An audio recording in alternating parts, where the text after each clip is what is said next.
Close your eyes and imagine this, the sound of rain. Not a gentle patter, not even a thunderstorm that rolls through and passes on. This is different.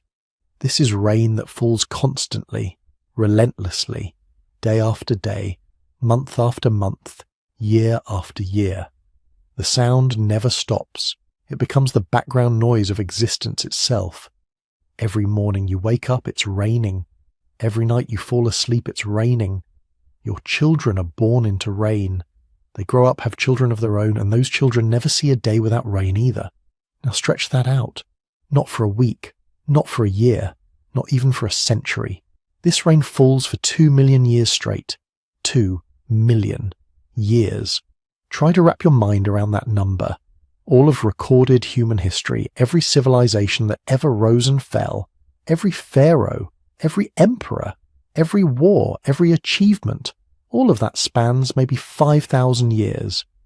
This rain lasted 400 times longer than all of human civilization combined. If you had been standing there when it started, your descendants 80,000 generations later would still be waiting for it to stop. This sounds like mythology, right? Like something out of an ancient flood legend or a fantasy novel. But here's the thing that makes your skin crawl. This actually happened. This is documented geological fact. Scientists can read it in the rocks, layer after layer of sediment that screams one word over and over: rain, rain, rain, rain. Around 234 million years ago, something went catastrophically wrong with Earth's climate. The sky quite literally broke open, and it didn't close again for an almost incomprehensible stretch of time. What we're talking about is the Carnian pluvial episode, and it's one of the most bizarre and dramatic climate events in our planet's entire 4.5 billion year history. Yet until recently, hardly anyone knew it happened. The consequences were staggering. We're talking about a mass extinction event that wiped out entire groups of species that had dominated the planet for millions of years. We're talking about the complete transformation of ecosystems across the globe. Deserts turned into swamps, coastlines were redrawn, ocean chemistry went haywire, life on Earth was pushed to the absolute brink. But here's where the story gets really interesting. Out of this catastrophe, out of 2 million years of endless rain and dying species and collapsing ecosystems, something new emerged. Something that would change the course of life on Earth forever. The dinosaurs. Those 80-ton giants that would rule the planet for the next 165 million years. They didn't just survive the endless deluge. They thrived because of it. The rain that killed off their competitors created the perfect conditions for their rise to dominance. If you're using this to fall asleep, that's exactly why I make these. So maybe hit subscribe and tell me where you are and what time it is. There. I read the comments and it's always wild. Sydney at sunrise, Chicago at 2 a.m, London during lunch break, all listening to the same ancient story at the same time. What could possibly cause rain to fall for 2 million years? That's not a normal weather pattern. That's not even a normal climate shift. That's something so extreme, so far outside the boundaries of anything humans have ever experienced, that when scientists first discovered evidence for it, many of them simply didn't believe it. They thought the data had to be wrong. Because rain for 2 million years straight, that's impossible, except it's not. It happened. The evidence is buried in rock scattered across what's now Europe, North America, South America, and Asia. Everywhere geologists look from this time period, they find the same thing. Massive deposits of sediment laid down by water, not occasional floods, continuous, relentless water. The chemical signatures in these rocks tell a story of a world drowning under perpetual storms. But this isn't just about rain. This is about understanding how dramatically our planet can change, how quickly stability can turn into chaos, how life, pushed to the edge of extinction, can adapt and evolve in ways that reshape everything. The Carnian pluvial episode is a reminder that Earth has been through climate catastrophes that make anything in human experience look trivial by comparison. and yet life survived. Not just survived, but exploded into new forms, new strategies, new dominance hierarchies. The world that emerged when the rain finally stopped was completely different from the world that existed before, and in many ways we're still living in that post-rain reality. The dinosaurs rose, eventually they fell, but their descendants, the birds, are still here. And so are we, mammals who only got our chance because the dinosaurs eventually made room. So let's go back, way back, before the rain started, before the sky broke open. To understand what happened during those 2 million years of endless storms, we first need to understand what the world looked like before everything changed. We need to set the stage for the greatest weather event in Earth's history. Before we get to the rain, before the sky opened up and stayed open for 2 million years, we need to understand what Earth looked like. Because the world that existed before the deluge was so alien, so fundamentally different from anything we know today, that it might as well have been another planet. Picture this. 250 million years ago, there are no separate continents, no Atlantic Ocean, no Pacific as we know it, no Mediterranean Sea, no Indian Ocean, no separate land masses dotting a watery globe. Instead, every piece of land on Earth is jammed together into one massive supercontinent. Geologists call it Pangaea, which literally means all Earth. And that name isn't poetic exaggeration, it's geographical fact. Stand anywhere on Pangaea and you could theoretically walk to anywhere else on land without ever seeing an ocean. From what would become Antarctica to what would become Alaska, from future Australia to future Norway, it was all connected. One unbroken landmass stretching from pole to pole, from the eastern edge of the world to the western edge. And it was enormous. We're talking about a continent that covered roughly a third of Earth's surface, thousands upon thousands of miles in every direction. But here's what made Pangaea truly extreme. It wasn't just big, it was positioned in a way that created the most hostile climate system Earth has ever known. The interior of this supercontinent, the vast heartland hundreds or thousands of miles from any coast, was essentially one gigantic desert. And when I say desert, I don't mean the Sahara, I don't mean Death Valley, I mean something worse. Imagine the driest place on Earth today, then imagine it stretched across an area the size of Asia. That's what you're dealing with. Why was it so dry? Basic atmospheric physics. When air masses move over oceans, they pick up moisture through evaporation. When those moist air masses hit land, they start dropping that moisture as rain. But the farther inland you go, the less moisture remains in the air. Modern continents have this problem to some degree. That's why Central Asia is drier than coastal China, why Nevada is drier than California. But Pangaea took this principle to an extreme that makes modern geography look tame. Air masses moving inland from the coast would drop their moisture in the first few hundred miles. By the time they reached the interior, they were bone dry. And unlike modern continents, there was nowhere else for moisture to come from. No inland seas, no mountain ranges forcing air upward to create localized rain systems. Just flat, endless desert stretching to the horizon and beyond. The temperature swings in this interior wasteland would have been absolutely brutal. Without large bodies of water to moderate climate, summers in the Pangaean interior could reach temperatures that would kill most modern animals within hours.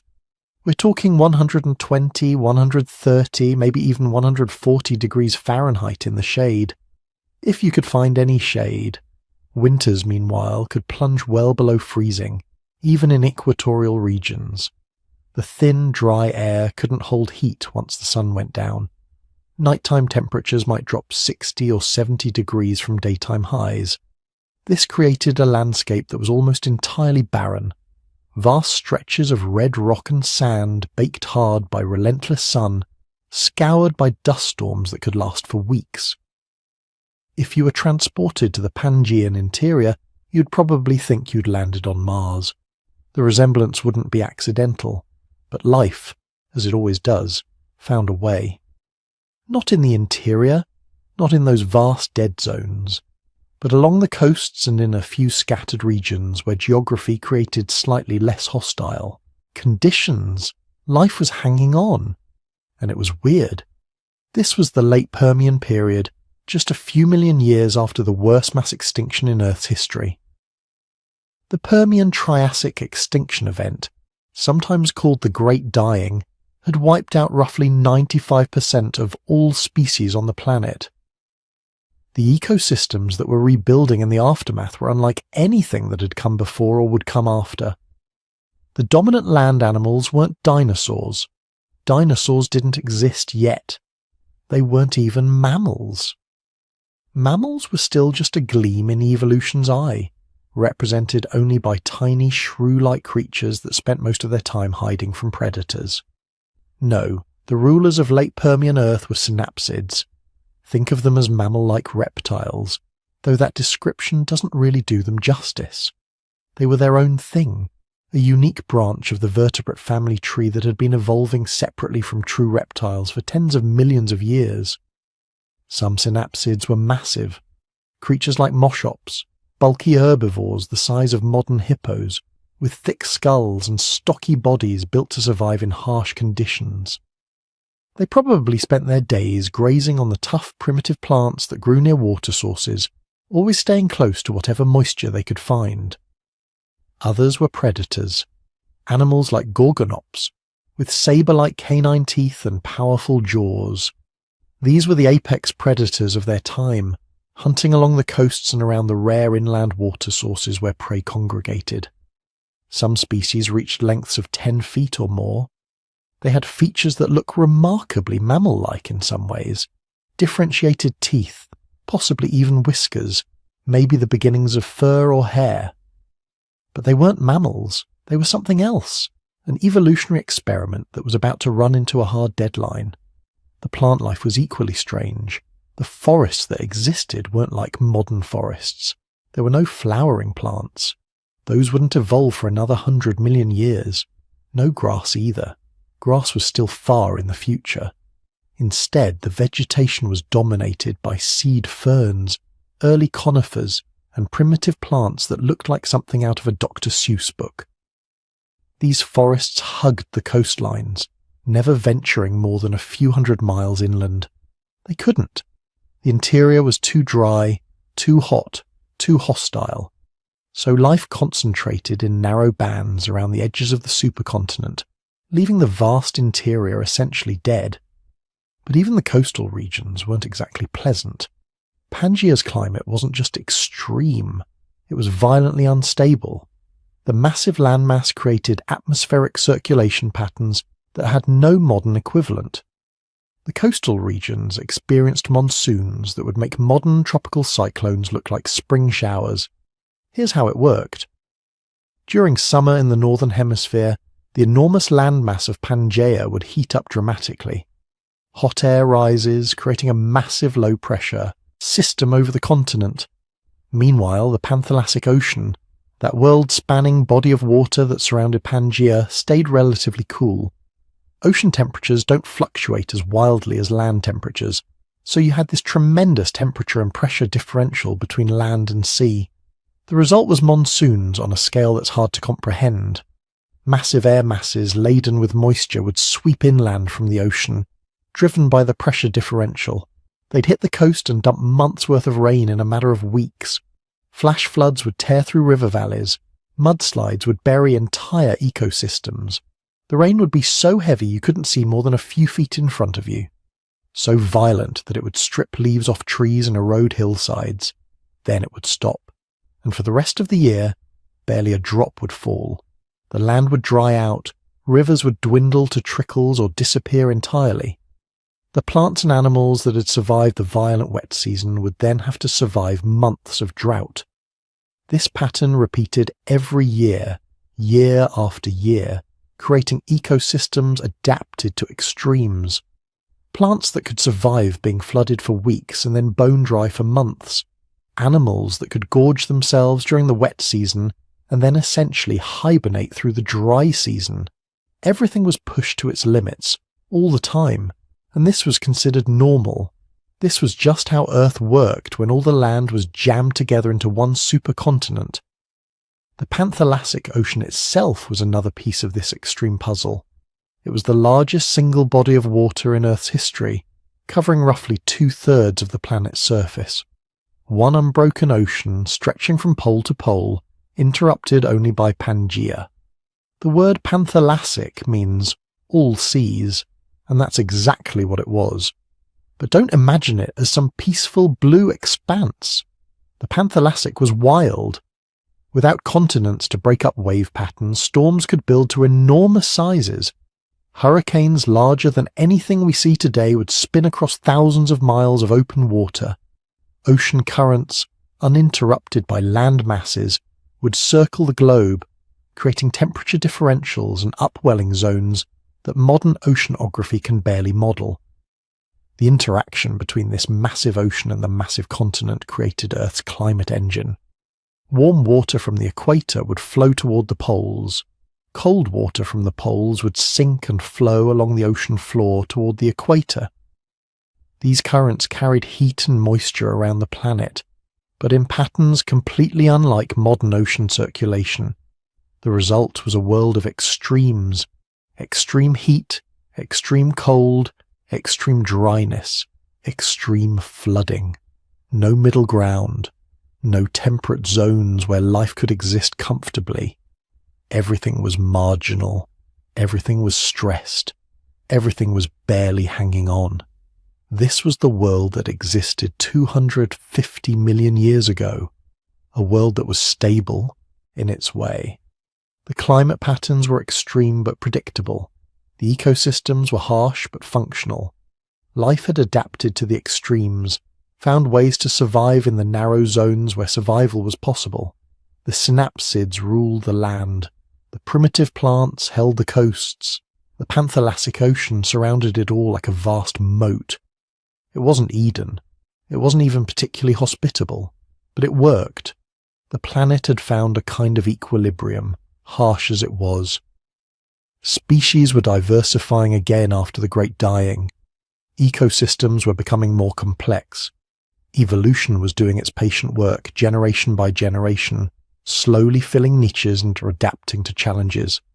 For millions of years this system held. The monsoons came and went. The synapsids hunted and grazed. The forest grew and died back with the seasons. It was extreme, but it was stable. And then, 234 million years ago, something changed. The first signs were subtle. Slightly heavier rains during monsoon season in some regions. Slightly longer wet periods in others. Nothing dramatic. Nothing that would make you think the world was about to be transformed. But those were just the first drops, the opening notes of a symphony of chaos that would play for the next 2 million years. Because what was about to happen wasn't just another monsoon season. It wasn't just another climate fluctuation in a world already defined by extreme climate.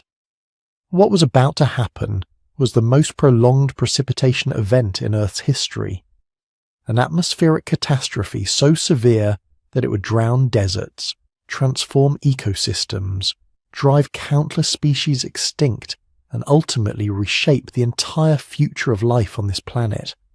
The sky was about to break open, and it wouldn't close again for 2 million years. Before we get to 2 million years of rain, we need to talk about what made that rain possible. We need to go back even further to an event so catastrophic that it makes every other disaster in Earth's history look like a minor inconvenience. We need to talk about the day the world almost ended. 252 million years ago, Earth was not having a good time. The Permian period had been relatively stable for millions of years. Complex ecosystems had developed on land and in the oceans. Forests covered vast regions of the supercontinent Pangaea. The seas teemed with life. Trilobites, those armoured arthropods that had dominated marine environments for over 250 million years. Ancient sharks and fish. Coral reefs that stretched for hundreds of miles. On land, proto-mammals called synapsids were the dominant large animals. Some were predators the size of bears. Others were herbivores that moved in great herds across ancient plains. It wasn't paradise exactly. Life was strange and alien by our standards. But it was working. Ecosystems were balanced, Evolutionary pressures were creating new species, and the planet seemed to be humming along just fine. Then Siberia started exploding. Not metaphorically, literally exploding. Magma from deep in Earth's mantle found weaknesses in the crust beneath what is now northern Russia and began erupting on a scale that defies comprehension. This wasn't a volcano. This wasn't even a chain of volcanoes. This was something geologists call a flood basalt eruption, and it would continue for roughly 2 million years. Picture this. Lava flows covering an area the size of the continental United States. Not all at once, but wave after wave, eruption after eruption, each one adding another layer of molten rock to the growing wasteland.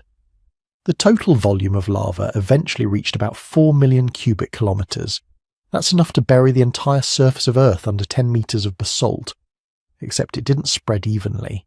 It piled up in Siberia, creating what geologists now call the Siberian Traps, a landscape of stacked lava flows up to 3 kilometers thick in some places. But the lava itself wasn't the real problem. Lava flows, even massive ones, are localized disasters. They destroy whatever they cover, but life elsewhere can survive.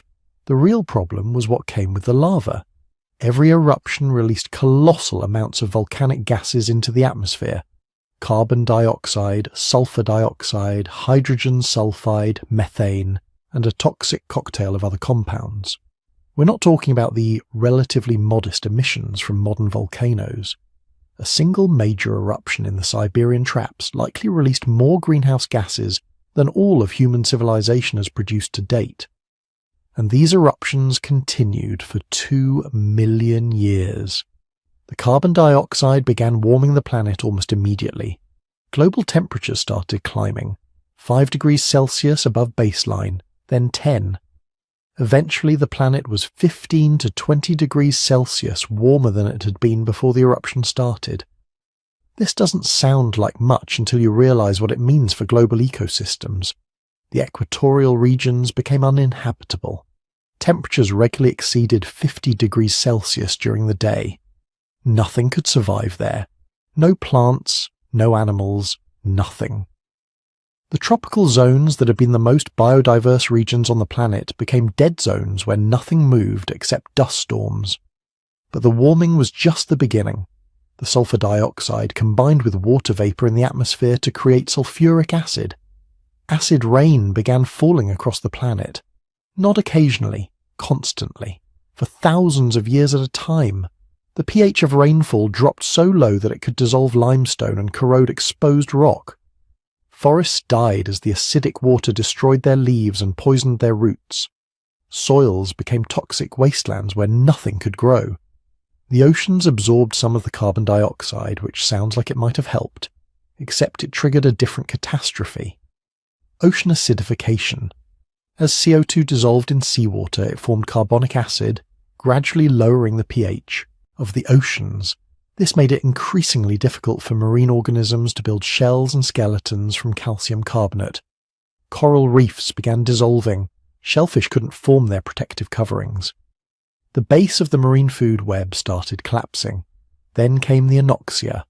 As the oceans warmed, they lost their ability to hold dissolved oxygen. Cold water can hold much more oxygen than warm water, and as global temperatures climbed, the ocean's oxygen content plummeted. The first regions to go anoxic were the deep ocean basins. Life there died first, silently in the dark, as the water that had sustained them for hundreds of millions of years became toxic. But the anoxic zones didn't stay in the depths. They expanded upward and outward, creeping into shallower waters, eventually reaching the productive coastal zones where most marine life lived. Fish suffocated. Invertebrates died in massive numbers. The oceans began to stink of hydrogen sulfide, a byproduct of anaerobic bacteria that thrive in oxygen-free environments. This same gas that smells like rotten eggs is also highly toxic. As it bubbled up from the dying oceans, it poisoned coastal ecosystems and added yet another stress to terrestrial life that was already being hammered by heat, acid rain, and collapsing food webs.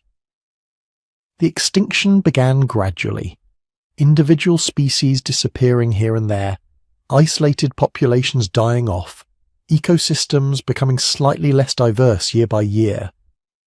But then it accelerated.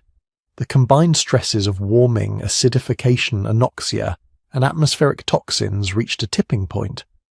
What had been a slow decline became a cascading collapse. Marine ecosystems went first. The Permian oceans had been incredibly diverse, filled with thousands of species that had evolved over tens of millions of years. Within about 60,000 years, which is geologically instantaneous, 96% of them were gone. Not declined, not reduced in numbers, gone, extinct, forever. Trilobites, which had survived multiple previous mass extinctions, went completely extinct. Not a single species survived. Ancient fish lineages that had dominated the seas for 100 million years vanished. The coral reefs that had taken millions of years to build dissolved into the acidic waters, leaving behind nothing but sediment. On land, the devastation was only slightly less complete. About 70% of terrestrial vertebrate species went extinct. The great forests died, killed by heat, acid rain, and atmospheric toxins. The dominant synapsids, those proto-mammals that had ruled the land, were nearly wiped out. A few lineages survived, huddling in whatever refuges they could find, but their age of dominance was over. Even insects suffered catastrophically. This is remarkable because insects are usually incredibly resilient to extinctions. They're small, they reproduce quickly, they can adapt to changing conditions faster than most other organisms, but the Permian Triassic extinction was so severe that it's the only mass extinction in Earth's history where insect diversity declined significantly. It takes something truly apocalyptic to push insects to the brink. The ecological collapse was total. Food webs disintegrated as key species disappeared. Predators starved when their prey went extinct. Herbivores died when the plants they depended on vanished. Decomposers were overwhelmed by the sheer amount of dead organic matter, leading to accumulations of unrotted vegetation and animal remains.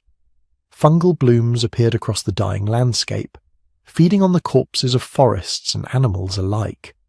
Some geological layers from this period are dominated by fungal spores, evidence of a world where decay organisms briefly became more abundant than living plants. Picture walking through this world, if you somehow could. You'd see landscapes of dead trees, their trunks stripped of bark, their branches naked and brittle, slowly being buried by ash and dust. The soil beneath your feet would be grey and lifeless, too toxic to support plant growth. The rivers would run thick with sediment, no longer held in place by plant roots, eroding landscapes that had been stable for millions of years. The sky would be a perpetual haze of volcanic aerosols, blocking much of the sun's light, creating a twilight world even at noon. The oceans would be worse.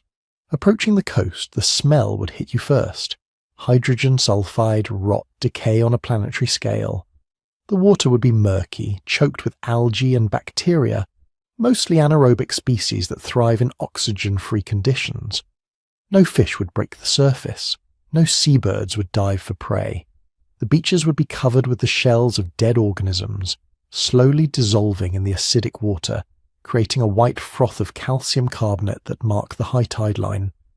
In some regions, massive blooms of green sulfur bacteria would turn the water purple or green, creating an alien seascape unlike anything in the modern world.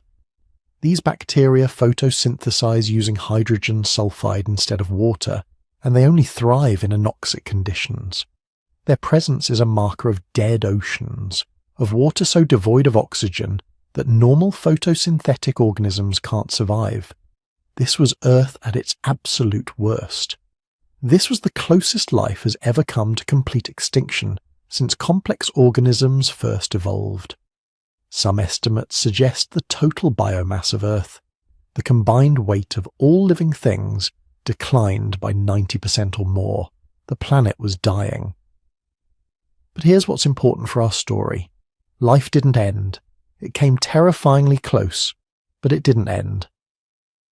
in a few scattered refuges, in coastal areas where ocean currents still brought oxygen, in high-latitude regions where temperatures remained tolerable, in isolated valleys where local conditions created temporary safe zones, life hung on. A few species of early reptiles survived. Some amphibians made it through. A handful of synapsid lineages clung to existence. In the oceans, a few species of fish, some bivalves, a scattering of marine reptiles. These survivors weren't living well. They were barely existing, holding on by their claws and teeth, watching 96% of their fellow species vanish into extinction. But they were alive, and that's all evolution needs. A few survivors, a bit of genetic diversity, and time. The extinction lasted somewhere between 60,000 and 200,000 years.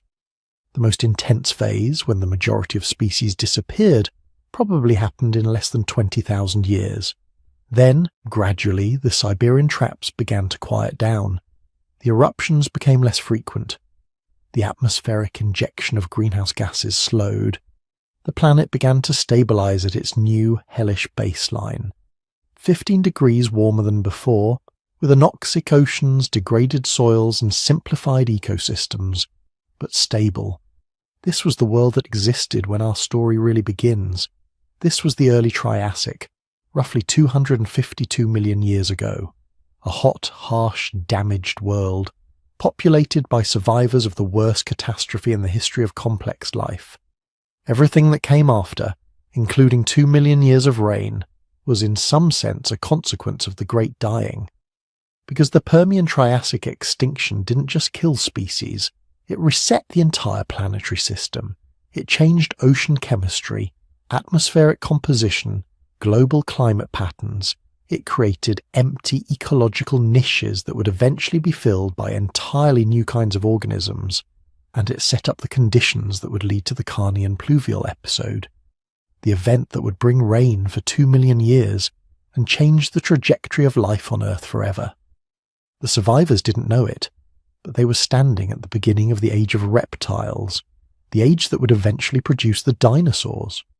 But first, they had to make it through the recovery period, and that recovery would take millions of years. First, they had to survive what came next. But before those first humans would face their genetic bottleneck, before mammals would even become a significant presence on Earth, something else happened. Something that makes our species' brush with extinction look almost quaint by comparison. 234 million years ago, the sky broke open and didn't close again for 2 million years. Scientists call it the Carnian pluvial episode. The name sounds clinical, almost boring, like something you'd skip over in a geology textbook. But don't let that fool you. This was one of the most catastrophic, bizarre, and ultimately transformative events in Earth's entire history. A climate disaster so extreme, it makes modern climate change look like a minor weather fluctuation. A period of rainfall so prolonged that it fundamentally restructured life on our planet. And here's the wildest part. We almost didn't discover it at all. The story begins in the 1970s in the Dolomite Mountains of northern Italy, part of the Alps. Geologists were studying rock formations from the Triassic period, trying to piece together what Earth looked like during the age of early dinosaurs. They noticed something odd, something that didn't make sense according to the prevailing theories about Triassic climate. For millions of years, the rock layers showed exactly what they expected. Red sandstones, oxidized sediments, the geological signature of hot, dry conditions. Desert world preserved in stone, the kind of environment where reptiles thrived and moisture was precious. Layer after layer of these red rocks told the same story. Earth during the Triassic was dry, hot, and stable. Then suddenly the rocks changed colour. Grey sediments appeared. Not just a thin layer, not just a brief interruption, but hundreds of meters of grey stone deposited over what must have been an enormous span of time. These weren't desert rocks. These were water rocks, sediments laid down by rivers, lakes, and massive flooding events. The kind of deposits you only get when water is abundant, persistent, and powerful. At first, geologists thought this was just a local phenomenon. Maybe an ancient river system had shifted course. Maybe some regional climate pattern had brought temporary moisture to this particular corner of the Triassic world. Local anomalies happen all the time in geology, no big deal. Except then they found the same pattern in other parts of Italy, and Austria, and Germany, and Britain, and Poland. And then, as geological surveys expanded globally, they started finding it everywhere. Argentina, China, North America, Australia, Africa. Everywhere they looked, the same pattern emerged. Dry red rocks, then a sudden shift to grey water-deposited sediments spanning millions of years, then eventually a return to drier conditions. All at the same time in Earth's geological history. All during a very specific window in the late Triassic, during a time period geologists call the Carnian stage. This wasn't a local phenomenon. This was global. Something had happened to Earth's entire climate system. Something that had turned the planet into a water world for an almost incomprehensible length of time. The geological evidence was overwhelming once researchers knew what to look for. Those grey sedimentary layers contained distinctive features that told detailed stories about ancient water conditions. Ripple marks from flowing water, mud cracks where temporary pools had dried up briefly before filling again. Plant fossils showing species adapted to wet environments, replacing desert-adapted species. Coal deposits, which only form in persistently wet conditions with abundant plant growth. Most tellingly, the rocks showed something called cyclical sedimentation, repeating patterns of different sediment types stacked on top of each other, evidence of regular, predictable flooding cycles. Not random chaos, but systematic, long-term. Changes in water levels, rivers flooding and receding, lakes expanding and contracting. This was a climate system in a completely different configuration than what came before or after. But the really convincing evidence came from geochemistry. When scientists analysed the chemical composition of these ancient rocks, they found unmistakable signatures of dramatic climate change. Carbon isotope ratios shifted dramatically at the beginning of the wet period, indicating massive injections of carbon dioxide into the atmosphere.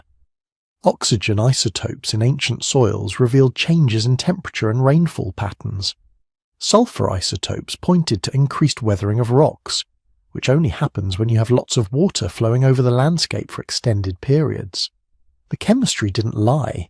Something had fundamentally altered Earth's atmosphere and climate system, triggering a shift from a relatively stable, dry world to a wet, unstable world that persisted for millions of years. But what could cause something like this?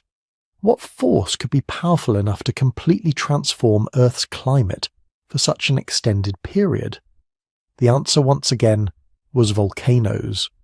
But not just any volcanoes, not a single eruption or even a century of eruptions. We're talking about one of the most sustained volcanic events in Earth's history, a geological catastrophe that made the Permian extinction's Siberian traps look almost modest.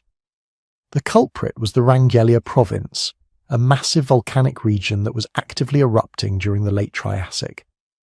Now, here's where geography gets interesting. During the Carnian, Wranggelia wasn't located where it is today. Plate tectonics had scattered its remnants across what is now Alaska, British Columbia, and parts of the Pacific Northwest. But 234 million years ago, it was positioned differently, and it was absolutely hemorrhaging lava. We're not talking about Mount St. Helens-style eruptions. We're talking about flood basalt eruptions, where lava doesn't explode out of a cone-shaped volcano, but instead pours out of massive cracks in Earth's crust like blood from a wound. These eruptions can continue for hundreds or thousands of years, covering enormous areas with layer after layer of basalt rock. The Wranggelia eruptions produce somewhere between 1 and 3 million cubic kilometers of lava. To put that in perspective, that's enough molten rock to bury the entire continental United States under a layer 100 meters deep. And it didn't erupt all at once. It poured out over hundreds of thousands of years, a geological sustained bombardment of our planet's atmosphere. With the lava came gases, unimaginable quantities of carbon dioxide, sulfur dioxide, and other volcanic volatiles vented directly into the atmosphere. Each year of eruptions added millions of tons of greenhouse gases to an atmosphere that was already warmer than our modern world. Carbon dioxide levels that had been elevated began to skyrocket even higher. Here's how the cascade began. The volcanic CO2 started warming the planet through the greenhouse effect. Basic physics. Same mechanism threatening us today, but on a far more extreme scale. As temperatures rose, the atmosphere could hold more moisture. More moisture meant more clouds. More clouds meant more rain. But it wasn't a simple linear progression. This was a climate system approaching a tipping point.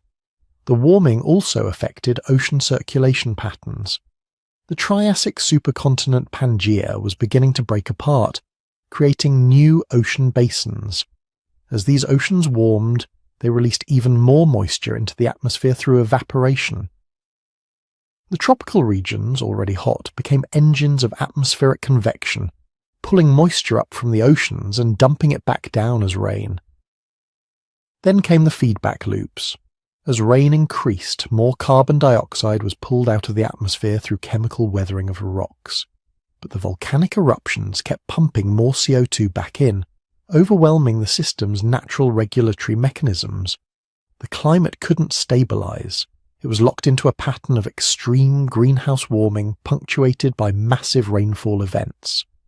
Chemical signatures in the rocks show multiple pulses of carbon dioxide injection, suggesting the Rangelia eruptions weren't continuous, but occurred in episodes separated by periods of reduced activity. Each pulse would have driven the climate into a more extreme state. Each pulse would have intensified the rainfall. Over hundreds of thousands of years, these repeated volcanic episodes kept pushing Earth's climate system further from equilibrium. By about 234 million years ago, the transformation was complete. The relatively stable, arid world of the early to mid-Triassic was gone, replaced by something almost unrecognizable. A hot, humid, stormy planet where rain fell with a frequency and intensity that modern Earth has never experienced. Where deserts transformed into wetlands, where new river systems carved through ancient rocks, where the rules of survival that had governed terrestrial life for tens of millions of years suddenly no longer applied. The fossil record marks this transition with unmistakable clarity. Species that had dominated the late Triassic began disappearing from the geological record right at the boundary, where the rocks changed from red to grey. Desert-adapted plants vanished. Reptiles that had thrived in arid conditions became scarce or went extinct entirely. In their place, new species began appearing, species adapted to wet conditions, species that could thrive in a world where water was no longer the limiting resource. This wasn't an instantaneous change. Climate shifts, even catastrophic ones, take time to manifest fully across an entire planet. The initial stages probably seemed subtle. Slightly more rain than usual, rivers flowing where dry washes had existed for millennia. Plants spreading into previously barren areas, animals following the spreading vegetation. But then it accelerated. Within perhaps a few thousand years, which is nothing in geological terms, the full force of the climate transformation hit. And once it began, it showed no signs of stopping. Year after year, decade after decade, century after century, the rain continued. Not constantly, not everywhere at once, but with such frequency and intensity that Earth's landscape was permanently transformed. The volcanic eruptions continued their episodic pattern. Each new pulse brought another spike in atmospheric CO2, another surge of warming, another intensification of the hydrological cycle. The planet was locked into a feedback loop it couldn't escape, driven by geological forces operating on timescales that made even millions of years seem brief. This was the beginning of the Carnian pluvial episode. 2 million years of rainfall that would kill most of the species alive at the time, transform Earth's landscapes beyond recognition, and create the ecological conditions that would allow a group of relatively insignificant reptiles to rise to planetary dominance. The dinosaurs were about to inherit the Earth, but first everything else had to die. Let's get one thing straight right away. When we say it rained for 2 million years, we don't mean there was a single continuous storm that lasted for 2 million years, with rain falling every single second of every single day. That's not how climate works. That's not how anything works. What actually happened was somehow even more dramatic. Picture instead a world where the baseline precipitation increased by 400 to 500% compared to what came before, where continental interiors that had been bone-dry deserts for millions of years suddenly became humid, vegetation-choked swamps, where seasonal monsoons intensified to levels that would make modern tropical storms look like light drizzle, where the fundamental relationship between land and water was completely rewritten. This wasn't a storm. This was a planetary transformation. Before the Carnian pluvial episode began, most of Pangaea's interior was basically Mars, dry, dusty, hostile to complex life. Rain fell mainly along the coasts, and even there it was seasonal and unpredictable. The supercontinent was so massive that moisture from the oceans couldn't penetrate more than a few hundred miles inland. Everything beyond that threshold was desert. Not the romantic sand dune deserts you see in movies, but flat, gravelly wastelands baked under a sun that seemed to get hotter every year. Then the volcanism started pumping greenhouse gases into the atmosphere at unprecedented rates. Global temperatures spiked, and the hydrological cycle went absolutely berserk. The first thing that happened was the oceans got warmer, not just at the surface, but deep down throughout the entire water column. Warmer water means more evaporation. Way more. The tropical oceans around Pangaea's equatorial belt became massive heat engines, pumping water vapour into the atmosphere at rates the planet hadn't seen since the early days of complex life. That moisture had to go somewhere. Initially it fell back into the ocean, but as the atmospheric water content increased, something incredible happened. The monsoon systems that had always brought seasonal rain to Pangaea's coasts intensified beyond anything the planet had experienced in 100 million years. These weren't normal monsoons, these were mega monsoons, continental-scale circulation patterns that could dump what we would consider a year's worth of rain in a single month. Imagine standing on what would one day become Central Europe during the height of the wet season. The sky would be dark almost constantly, not pitch black like night, but a heavy, oppressive grey that pressed down on everything. The air would be so thick with humidity you could practically drink it. Every breath would feel like inhaling warm soup. Then the rains would come, not gentle spring showers, not even violent thunderstorms like we experience today. These were curtains of water falling from the sky so dense you couldn't see more than a few feet through them. The sound would be deafening, a constant roar like standing next to a waterfall. The ground would disappear beneath the inches, then feet of flowing water within minutes, and it wouldn't stop, not for days, sometimes not for weeks. When the rain finally paused, you wouldn't find the dry ground you started with. You'd find mud, thick, churned up, ankle-deep mud stretching in every direction, standing water in every depression, and rivers. So many rivers, where no rivers had existed before. The transformation of continental interiors was the most dramatic change. Areas that had been dead zones, places where almost nothing could survive, suddenly became lush and alive. The first rains would have been chaotic, all that water hitting dry, compacted soil that had no vegetation to hold it in place. Flash floods of biblical proportions would have scoured the landscape, carving new channels, moving megatons of sediment, completely reshaping the topography. But then something magical happened. Seeds that had been dormant for centuries, maybe millennia, waiting for conditions that their ancestors had known millions of years earlier, they woke up. spores of ferns and primitive plants that had been transported on the wind from coastal areas found themselves in environments that could actually support them, and they exploded across the landscape. Within a few thousand years, which is nothing in geological terms, Pangaea's interior was transformed from desert to rainforest.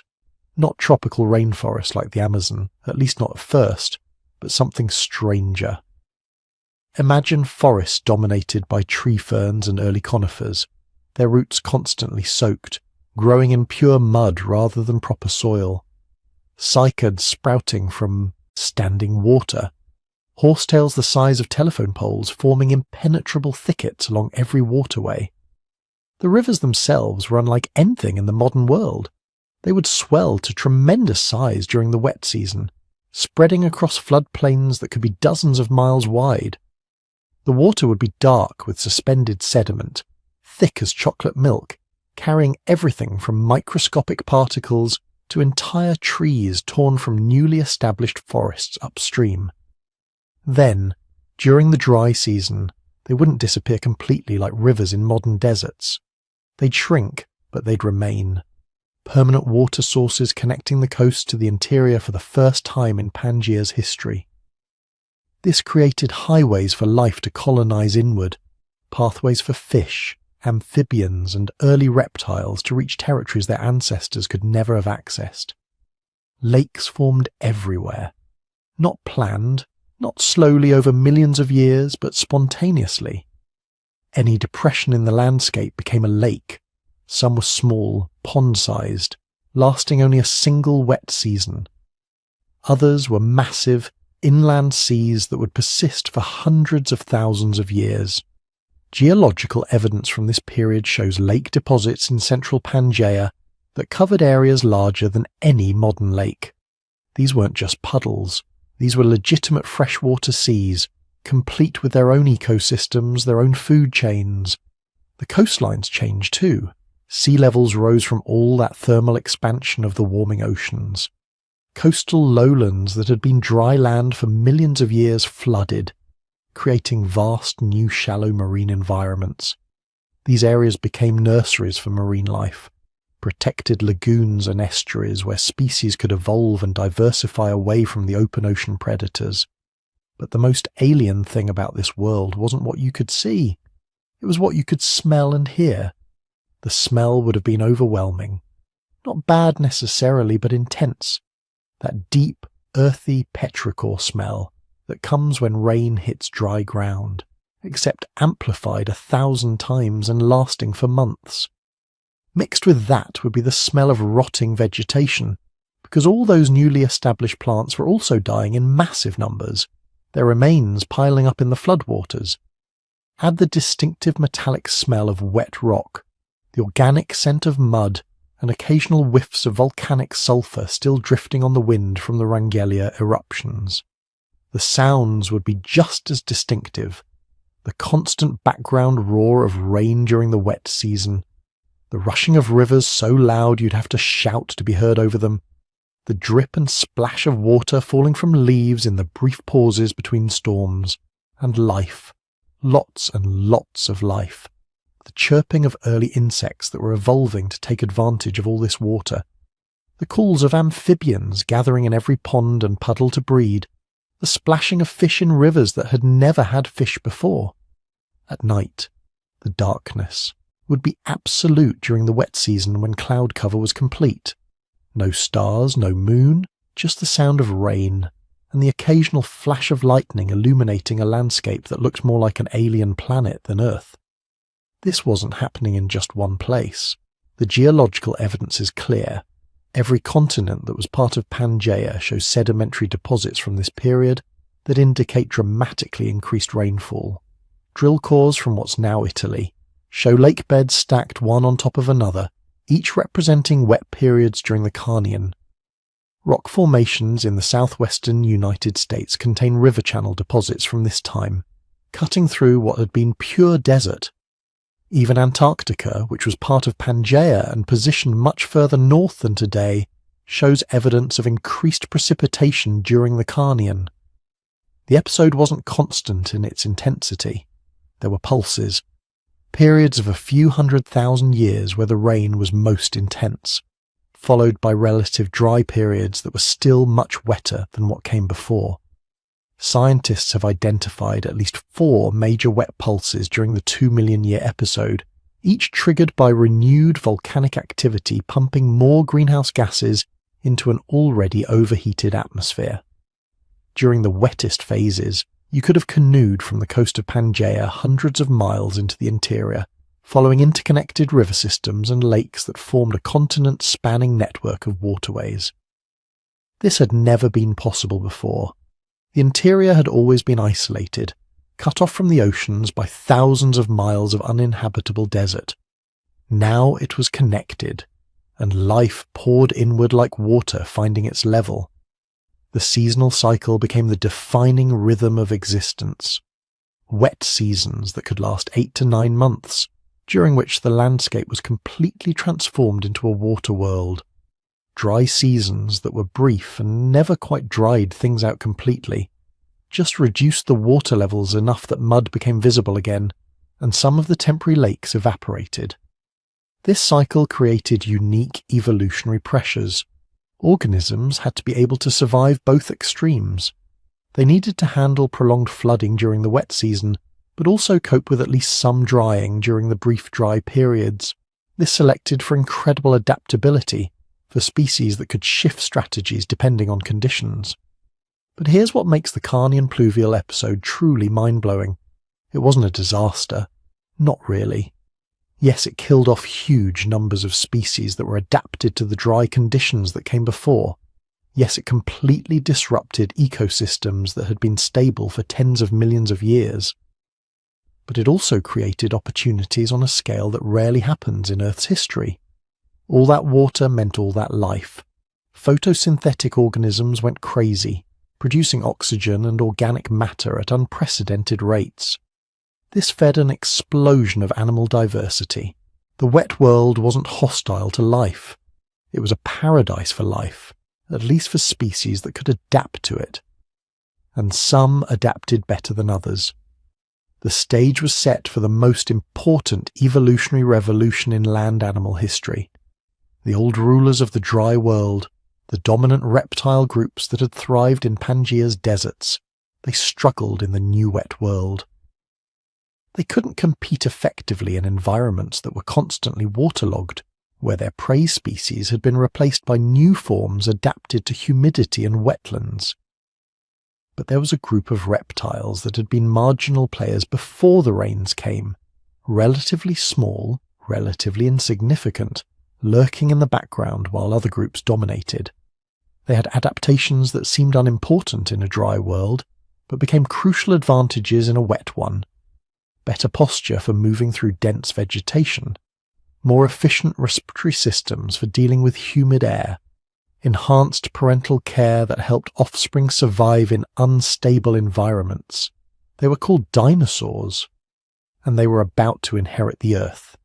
Here's what you need to understand about extinction. It's rarely fair.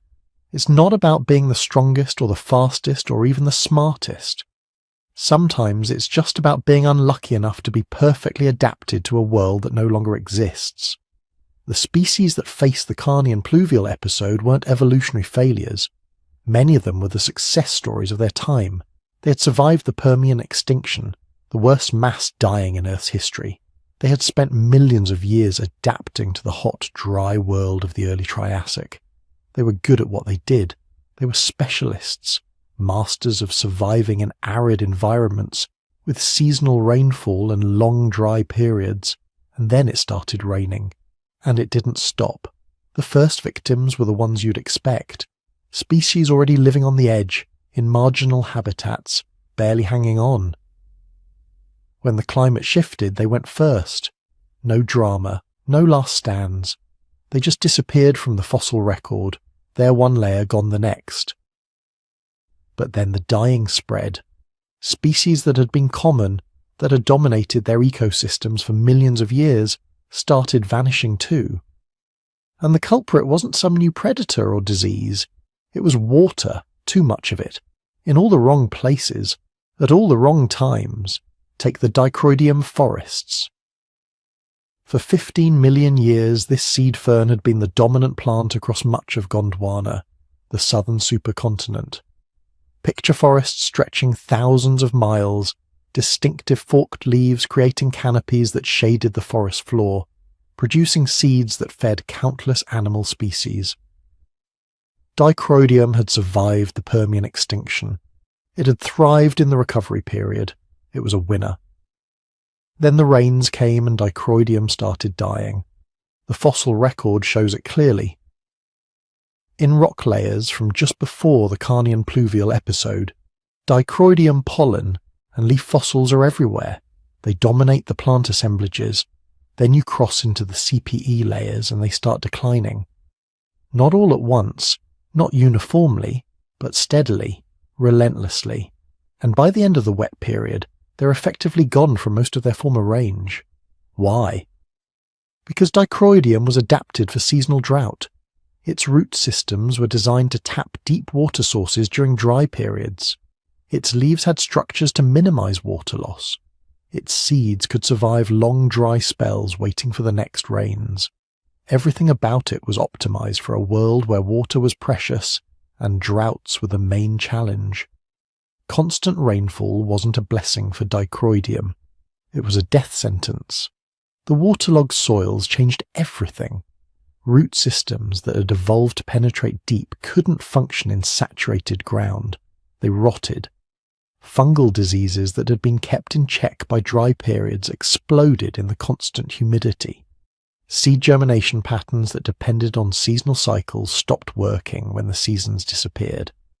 Within a few 100,000 years, forests that had stood for millions were collapsing, and something else was moving in to replace them. Conifers.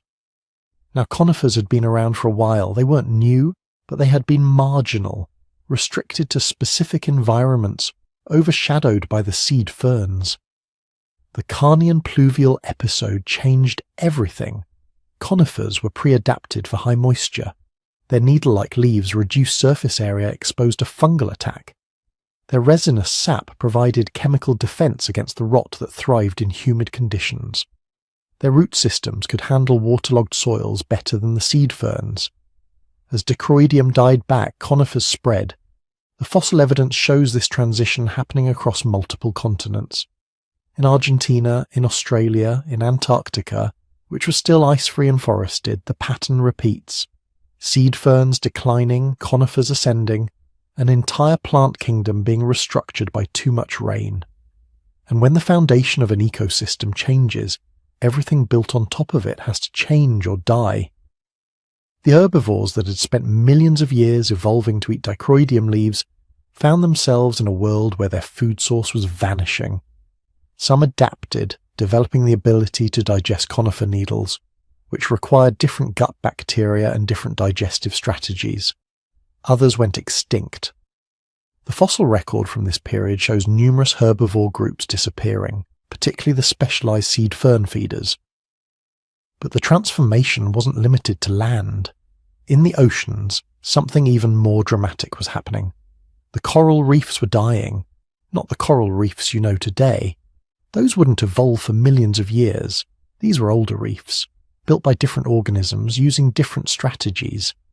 They had recovered slowly after the Permian extinction, spreading through the shallow tropical seas, creating complex ecosystems that supported thousands of species.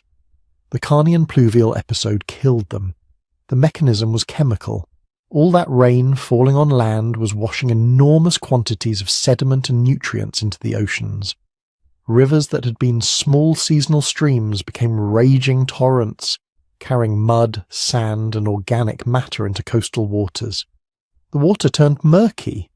Light penetration dropped, and the organisms building the reefs, which depended on clear water and sunlight, started dying.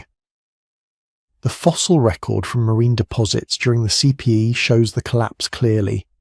Before the event, you find thick reef structures, complex three-dimensional communities. During the event, the reefs thin out, become patchy, then disappear entirely from many areas.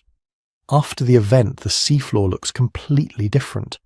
No more reefs, just mud and scattered organisms trying to survive in a transformed environment. This wasn't just about corals dying. When reefs collapse, everything that depends on them collapses too. The fish that sheltered in reef crevices, the invertebrates that fed on reef organisms, the predators that hunted in reef environments, all gone, all replaced. Entire marine ecosystems restructuring in response to too much freshwater input. Some groups went extinct entirely. Others were reduced to tiny remnant populations that would take millions of years to recover, and some, the lucky ones, found new opportunities in the changed world. Back on land, the amphibians were facing their own crisis. Many amphibian groups had done well in the early Triassic. They were adapted for semi-arid conditions, breeding in seasonal pools, surviving dry periods by burrowing or finding shelter. The constant rain should have been paradise for them. Amphibians need water, right? Wrong. These amphibians needed seasonal water. They needed dry periods to control diseases, to limit predators, to provide the environmental cues that triggered breeding. Constant moisture created conditions where fungal infections and parasites thrived. Breeding patterns evolved, for seasonal pools stopped working when the pools never dried up. Predators that had been limited by dry seasons suddenly had unlimited access to amphibian habitats. Multiple amphibian groups show sharp declines in the fossil record during the CPE. Some recovered after the rain stopped, others never did. The temnospondyls, large predatory amphibians that had been apex predators in many freshwater environments, were hit particularly hard. Their fossils become rare during the wet period, and many lineages disappear entirely. The reptiles weren't immune either. You might think reptiles, with their watertight skin and efficient kidneys, would handle constant rain better than amphibians. But many Triassic reptiles were adapted for arid conditions. They had behaviors and physiologies optimized for conserving water, avoiding overheating, surviving on a minimal moisture. Constant humidity created new problems. Thermoregulation became difficult when evaporative cooling wasn't available. Nesting sites that had been dry and safe turned into soggy death traps for eggs. Food sources disappeared as the plant communities changed. Diseases and parasites that had been minor annoyances in dry conditions became major threats in constant humidity. The rhynchosaurs, for example, were among the most successful herbivores of the early Triassic. Pig-sized reptiles with specialized beaks for processing tough plant material, they were everywhere. The fossil record shows them at sites across the globe, often the most common large animals. Then the rains came and they started struggling. Rhynchosaur fossils become less common during the CPE. Their diversity drops. Their geographic range contracts.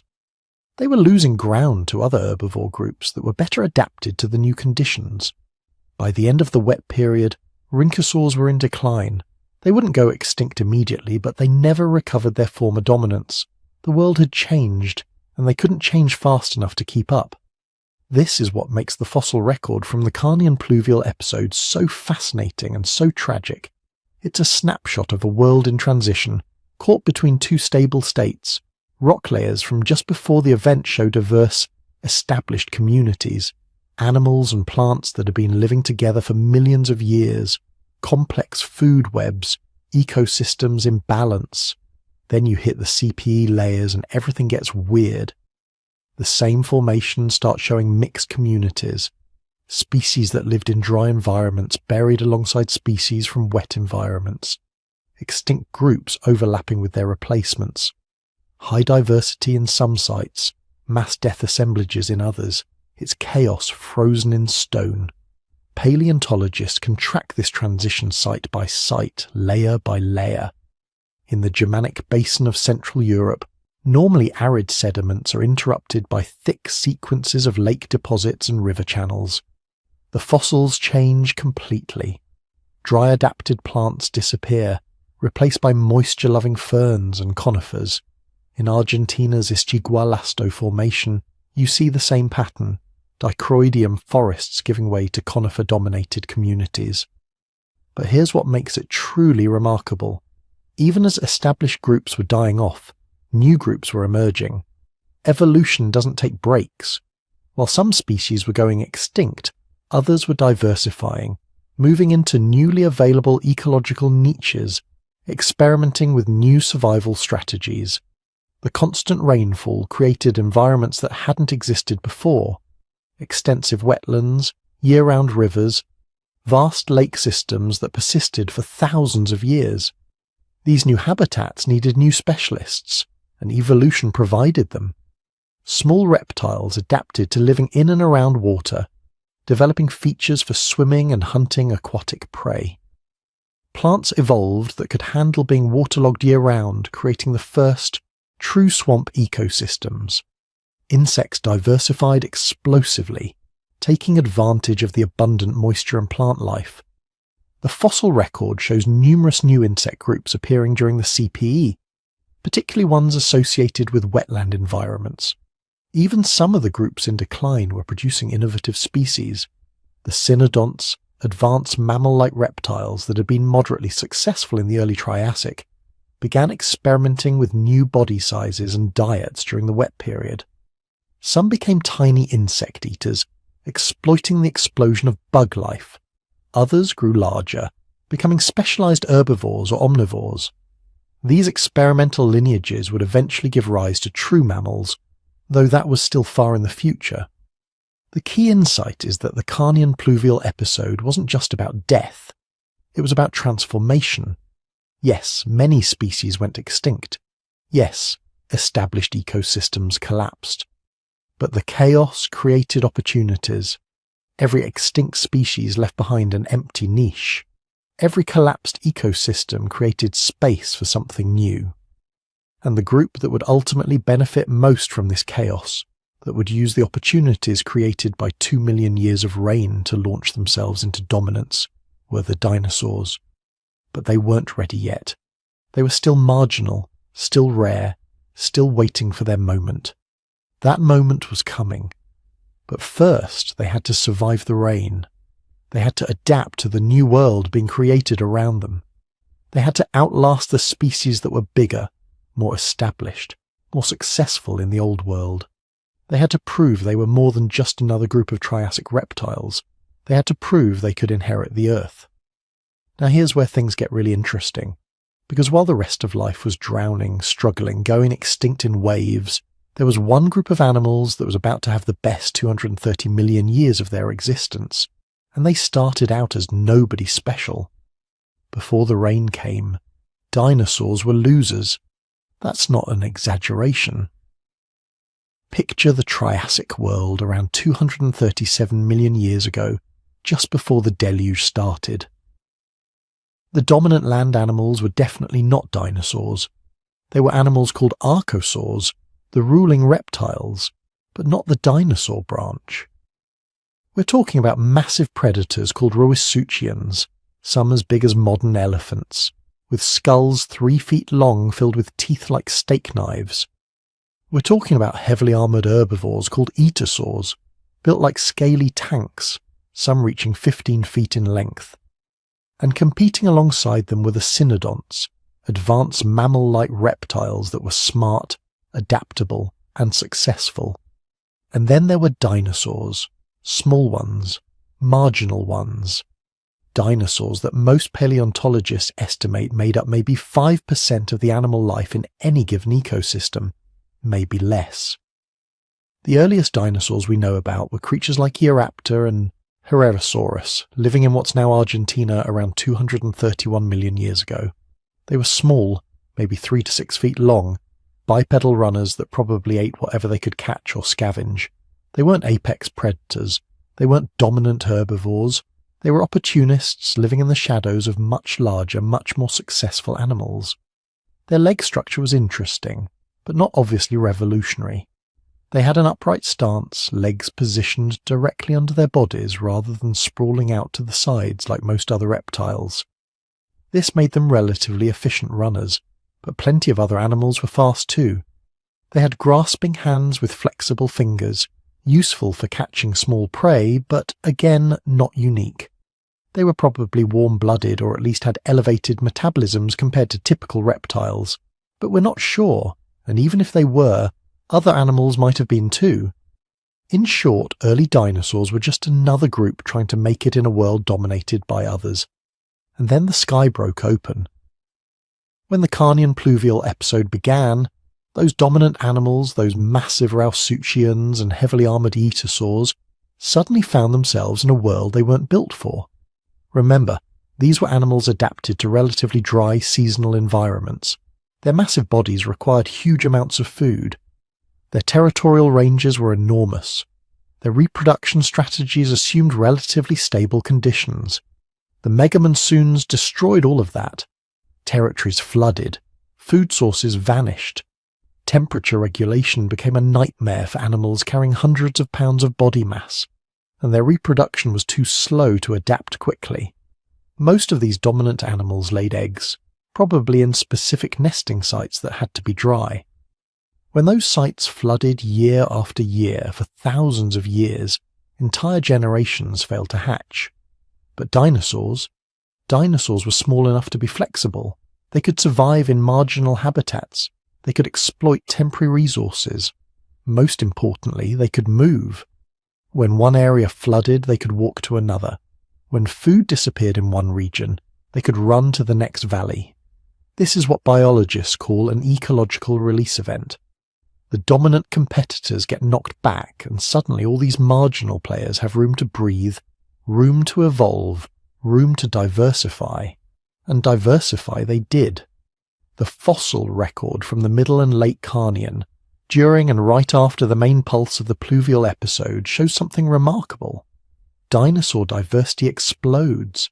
New species appear rapidly. Body sizes start to vary wildly. Dietary specializations emerge. Within just a few million years, which is extremely fast in evolutionary terms, dinosaurs go from maybe a dozen known species to dozens, then hundreds. They weren't just surviving the rain, they were thriving in it. Part of this was pure luck, being in the right place at the right time with the right body plan. But part of it was genuine competitive advantage. Those adaptations that had made early dinosaurs marginal in the old world made them perfect for the new one. Their upright stance, legs positioned directly under their bodies, suddenly mattered a lot more. In waterlogged environments where you're constantly moving through mud, shallow water and unstable ground, efficiency of movement becomes critical. Sprawling animals, legs out to the sides, sink deeper and expend more energy with every step. Upright dinosaurs could cover ground faster while burning fewer calories. Their elevated metabolism, if they had it, would have been crucial in the new humid environments. Cold-blooded animals struggle in constant cloud cover and rain because they depend on sunlight to regulate their body temperature. Warm-blooded or partially warm-blooded animals can stay active regardless of weather. In a world where it's raining constantly and the sun barely breaks through, that's a massive advantage. Their relatively small size initially was perfect for the fragmented landscape. The mega-monsoons created a patchwork world, small dry areas separated by flooded lowlands, forested regions broken up by rivers and lakes. Large animals need large territories. Small animals can thrive in pockets. Early dinosaurs could live in areas that were too small to support the giant Rauisuchians. And then there's the diet issue. Many early dinosaurs were omnivores or at least flexible carnivores. They could eat insects, small animals, eggs, carrion, probably some plant material. When the mega-monsoons disrupted food chains, specialists suffered. Animals that could only eat one type of plant or only hunted one type of prey went extinct when their food disappeared. Generalists like early dinosaurs could switch food sources as conditions changed. But perhaps most importantly, dinosaurs were innovators. The fossil evidence shows them developing new adaptations at an incredible pace during this period. Some lineages started getting bigger, moving into predator niches left empty by extinct competitors. Others developed specialized teeth for processing the new types of vegetation that were spreading in the humid environments. Still others became more specialized runners, developing longer legs and lighter builds for pursuing prey across the transformed landscape. By the time the main phase of the Carnian pluvial episode ended around 232 million years ago, the world was completely different, and dinosaurs were no longer marginal players. They were becoming dominant. Fossil assemblages from the late Carnian and early Nourian, the period right after the rain, show dinosaurs making up 30%, 40%, sometimes 50% of the animal species in an ecosystem. The old rulers were mostly gone. Rauisuchians were extinct or reduced to a few relic species. Etosaurs were declining. The mammal-like cynodonts were retreating into small-bodied nocturnal niches, the ancestors of true mammals, but no longer competitors for dominance. Dinosaurs were rising. Some of the early success stories are preserved in the fossil record with stunning clarity. In what's now New Mexico, we find Quilophysis, a slender bipedal predator about 10 feet long that lived in the late Triassic, after the rain. Fossils show they lived in groups, possibly hunting cooperatively. Their bones are light and hollow, built for speed and efficiency. They represent one of the first successful dinosaur predators to spread across a wide geographic range. In South America, we find Plateosaurus, one of the first large herbivorous dinosaurs. Growing up to 30 feet long, these early dinosaurs were exploiting the expanded plant life that flourished in the post-deluge world. Their teeth show adaptations for processing tough vegetation. Their bodies show the beginnings of the massive structural supports that would later characterize the giant sauropods. In Europe and Africa, we find smaller species like Lilian sternus, mid-sized predators filling niches between the small opportunists and the emerging large predators. The diversity is stunning. Within 10 million years of the rain starting, dinosaurs had evolved into dozens of distinct ecological roles. But they weren't done, not even close, because the Carnian pluvial episode didn't just clear out the competition, it fundamentally reorganized ecosystems in ways that favored dinosaur dominance for the next 150 million years. The massive expansion of plant life during the wet period created abundant food sources. The erosion and flooding created rich soils. The climate reorganization produced more stable, predictable conditions in many regions, and the extinction of competitors meant dinosaurs faced less resistance as they continued to diversify. By the Jurassic period, starting around 201 million years ago, dinosaurs were absolutely dominant. They occupied every major terrestrial ecological niche. Massive sauropods like Brachiosaurus, 80 feet long and weighing 60 tons, the largest land animals ever to walk the earth. Theropod predators like Allosaurus, 30-foot-long carnivores that hunted in packs, armored dinosaurs, horned dinosaurs, duck-billed dinosaurs, flying pterosaurs that weren't technically dinosaurs but closely related archosaurs that rose alongside them. For 150 million years, from the end of the Triassic to the asteroid impact 66 million years ago, dinosaurs ruled the planet. They spread to every continent. They adapted to every environment from polar forests to tropical swamps to arid deserts. They evolved intelligence, complex social behaviors, elaborate display structures and body plans so bizarre we're still trying to understand how they worked. And it all started with rain. With 2 million years of water falling from the sky, destroying the old world and creating opportunities for a group of marginal reptiles to become the most successful land animals in Earth's history. This is what makes the Carnian pluvial episode so fascinating and so often overlooked. Most people know about the asteroid that killed the dinosaurs. It's dramatic, catastrophic, easy to understand. A rock from space. Boom! Dinosaurs gone. But the event that made dinosaurs dominant in the first place? That's just rain. Persistent, relentless, world-changing rain that most people have never heard of. Yet without those 2 million years of water, without the ecological chaos and competitive release and environmental reorganization, dinosaurs might have remained marginal. They might have gone extinct during one of the later Triassic extinctions. They might never have evolved beyond small bipedal opportunists. Every Tyrannosaurus rex, every Triceratops, every Stegosaurus, every massive sauropod that shook the ground with its footsteps, they all owed their existence to that ancient deluge. Their family tree traced back to small reptiles that survived and thrived while the rain fell and the old world drowned. And here's the really wild part. We wouldn't be here either, because when dinosaurs finally did go extinct 66 million years ago, they left behind ecological space for another group of marginal animals to rise. Small, furry, mostly nocturnal creatures that had been living in dinosaurs' shadows for over 150 million years. Mammals, our ancestors. But that's getting ahead of the story. For now, in the late Triassic, dinosaurs are just beginning their incredible journey from nobody to ruler of the world. And it's all because they were the right animals, with the right adaptations in the right place. When the rain came and everything changed. But dinosaurs weren't the only organisms having the time of their lives. While archosaurs were taking over the large herbivore and predator niches, the endless rain was creating opportunities across every level of the ecosystem.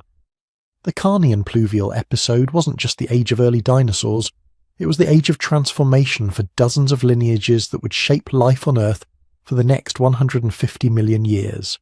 Start with the forests themselves. Before the deluge, terrestrial plant life was dominated by seed ferns, cycads, and various primitive conifers that could tolerate the hot, dry conditions of the late Triassic. They were tough, drought-adapted, able to survive with minimal water. But they weren't particularly diverse or productive. Then 2 million years of rain changed everything. The new conifers that emerged during the CPE weren't just surviving, they were thriving. Modern conifer families, the ones we recognise today, pines, spruces, firs, redwoods, began their evolutionary radiation during this period. And radiation is the right word. Within a few 100,000 years, conifer diversity exploded. Dozens of new genera appeared in the fossil record, each adapted to slightly different rainfall patterns, soil types, and elevations. These weren't the stunted, water-stressed trees of the early Triassic. These were massive organisms, some growing over 200 feet tall, their root systems reaching deep into newly saturated soils. For the first time in Earth's history, you could walk through forests that looked almost modern. Dense canopies that blocked out most sunlight. Thick layers of needles carpeting the forest floor. The smell of resin hanging heavy in the humid air. And here's what made these forests so revolutionary. They were producing resources on a scale nothing had seen before. All that rainfall meant constant growth. Trees putting on wood year after year without the growth rings stopping during dry seasons. Cones producing seeds by the millions. Resin flowing so abundantly that some deposits from this period are still mined for amber today. 230 million-year-old time capsules preserving insects and plant fragments from the height of the wet world. The animals noticed. Of course they noticed. Those conifer forests became the foundation for entirely new ecosystems, and one group in particular saw opportunity written across every branch and root, the crocodilomorphs. Now, when you hear crocodile, you probably picture something lurking in a river, waiting to ambush prey at the water's edge. And you're not wrong, that strategy has worked brilliantly for modern crocodilians. But their ancestors during the CPE were doing something completely different. The earliest crocodilomorphs weren't aquatic at all. They were terrestrial predators, some no bigger than house cats, others the size of wolves, running on long legs through those new conifer forests. They had slender snouts packed with sharp teeth. Flexible bodies built for speed rather than aquatic ambush.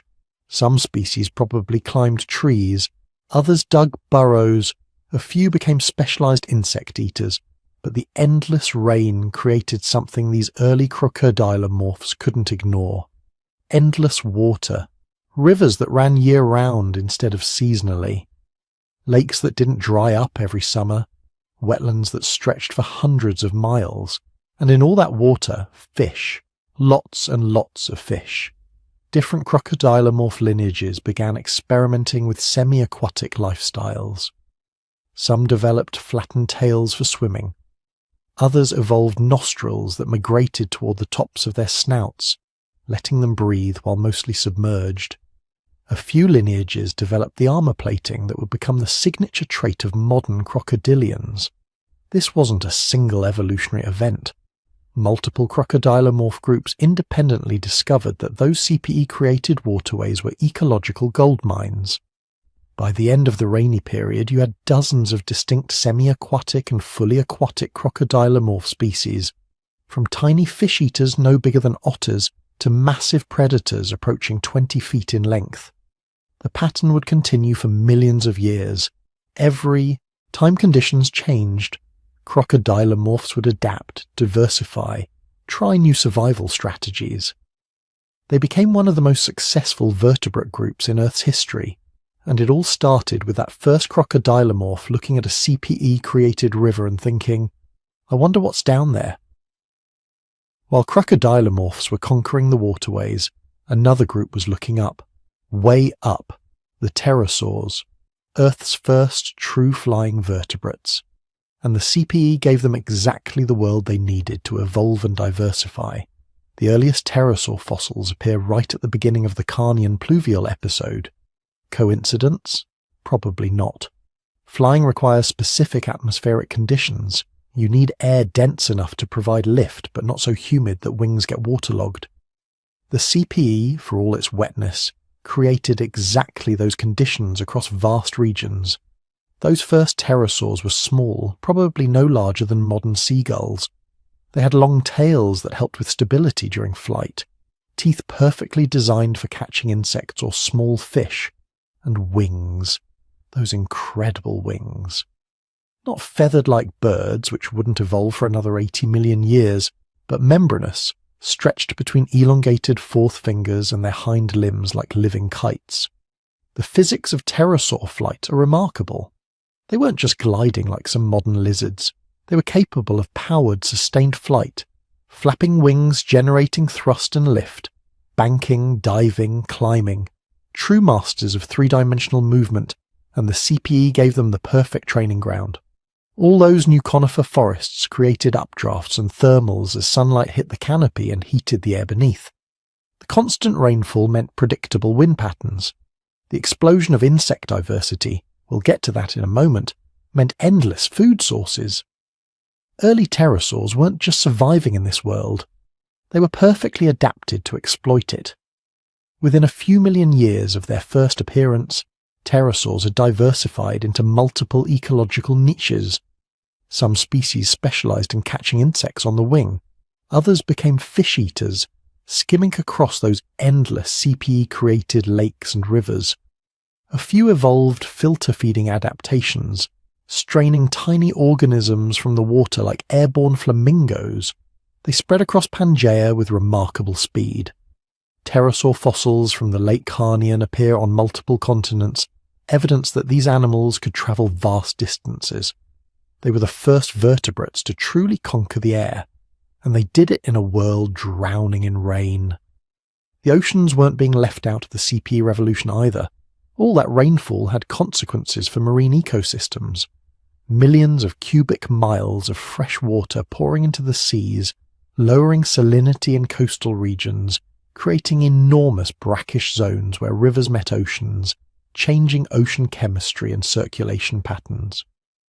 Marine reptiles that had dominated Triassic seas, the placodonts, nothosaurs and early ichthyosaurs, faced a crisis.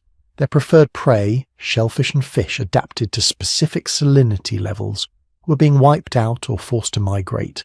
The old rules no longer applied. But crisis creates opportunity. New marine reptile lineages began appearing in the fossil record. The thalatosaurs, long-bodied swimmers with powerful tails, diversified into dozens of species.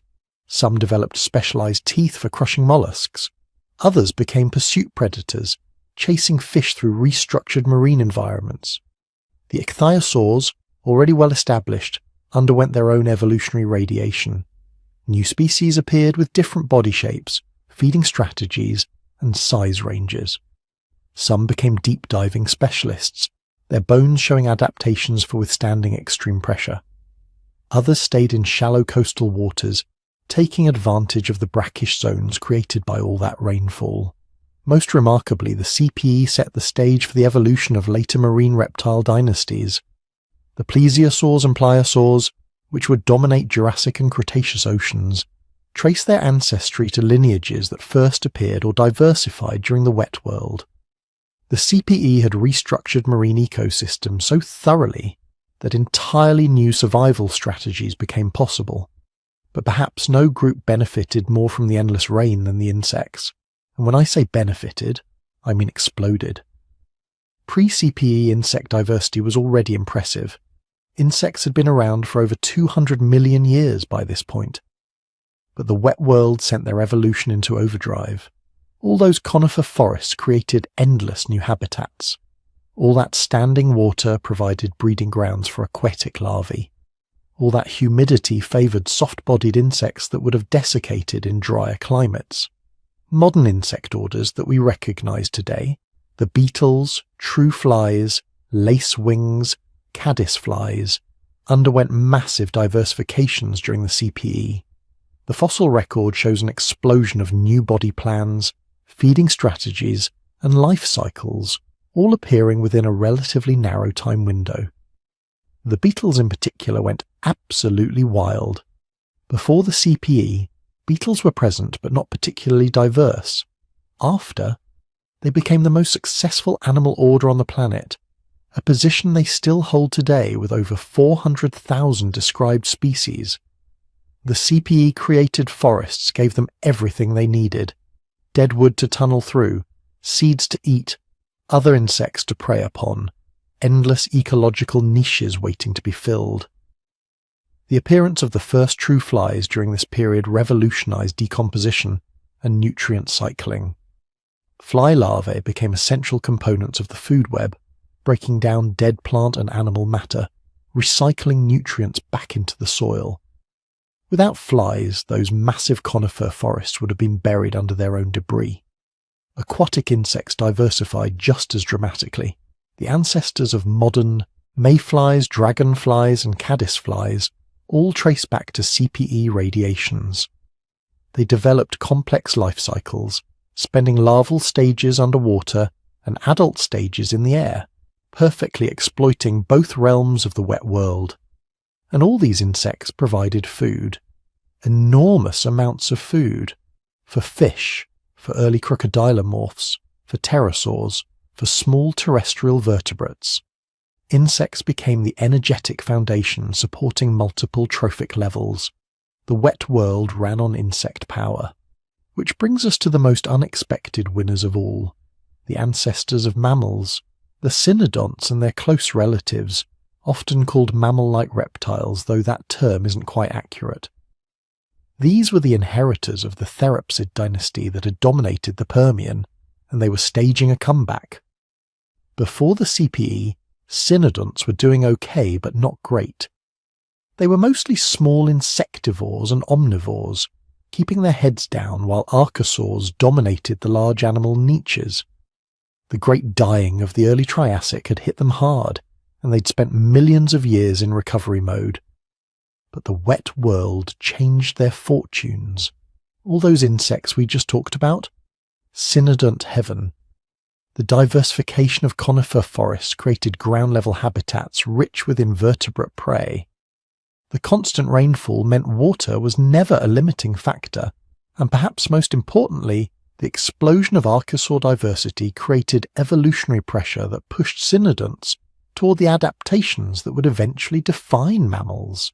Some cynodont lineages developed more efficient respiratory systems, allowing higher activity levels. Others evolved more sophisticated teeth, with differentiated incisors, canines and molars instead of the uniform teeth of their ancestors. A few began developing fur or fur-like insulation, helping maintain body temperature in the humid but sometimes cool conditions. Most remarkably, evidence suggests some cynodont species were developing increasingly sophisticated parental care. Instead of laying eggs and leaving, some species may have been guarding nests, feeding young, investing more resources in fewer offspring. The foundation of mammalian reproductive strategies was being laid in the Wet World. The smallest cynodonts, some no bigger than modern shrews, were probably already partially warm-blooded. Maintaining elevated body temperatures gave them advantages in the dense, competitive forests of the CPE. They could be active at night when cold-blooded competitors were sluggish. They could exploit food sources that required sustained activity to access. By the end of the Carnian pluvial episode, cynodonts had diversified into dozens of species across multiple continents. They weren't dominant, not yet. But they were positioned perfectly for the next 150 million years of evolution, carrying adaptations refined in the wet world that would eventually let their descendants, true mammals, survive the death of the dinosaurs and inherit the Earth. The freshwater ecosystems themselves became unrecognisably complex. Before the CPE, lakes and rivers were relatively simple environments. A few fish species, some invertebrates, maybe some amphibians. But 2 million years of persistent rainfall created freshwater habitats on a scale and complexity Earth had never seen. Those environments became fully realised ecosystems in their own right. Multiple fish species at different trophic levels. Specialised invertebrates adapted to fast-flowing rivers versus still lakes.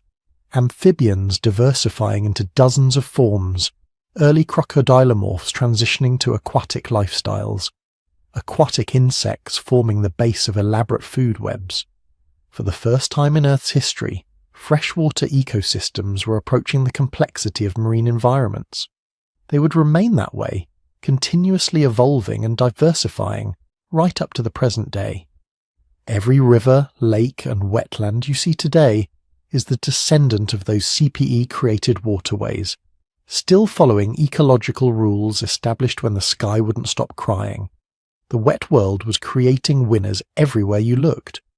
Not just dinosaurs, though they were certainly important, but dozens of lineages across every major group of organisms.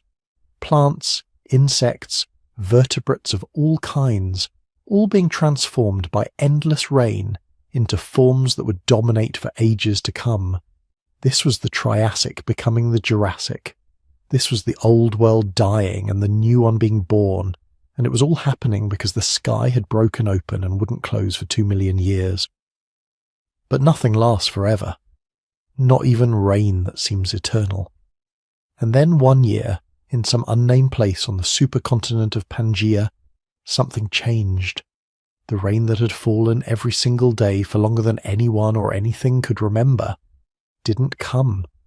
Maybe it was just one day at first.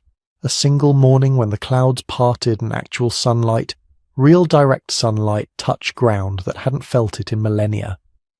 The animals that witnessed it probably didn't understand what they were seeing. How could they? No living thing had experienced a truly clear sky in thousands of generations. But that one day became 2 days, then a week, then a month, then a season. Around 230 million years ago, roughly 2 million years after the Carnian pluvial episode began, the endless deluge finally started to break. This wasn't a sudden stop. Nothing in Earth's climate systems happens instantly. The transition from perpetual rain to more normal conditions took thousands of years, maybe tens of thousands. It was gradual enough that no single generation would have noticed the change. But it was happening.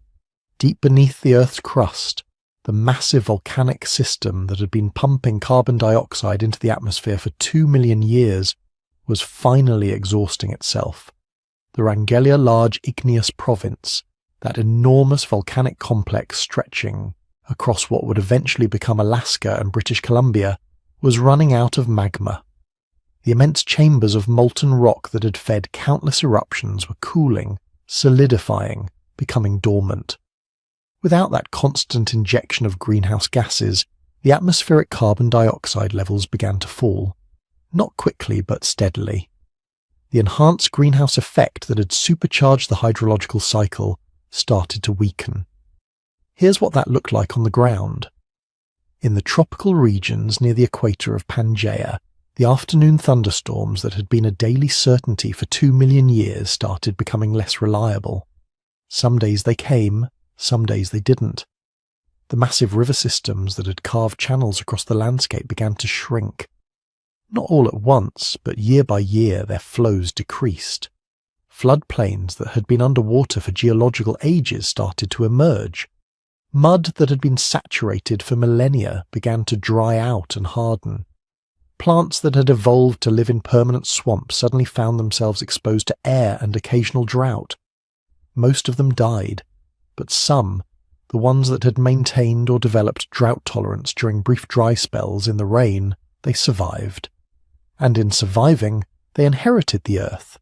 The mega-monsoons that had dominated the interior of Pangaea weakened. The temperature differential between ocean and land that had driven those massive seasonal rain systems began to moderate. Summers were still wet, but not catastrophically so. Winters became drier, sometimes even dry enough that soil could crack and plants could experience real water stress.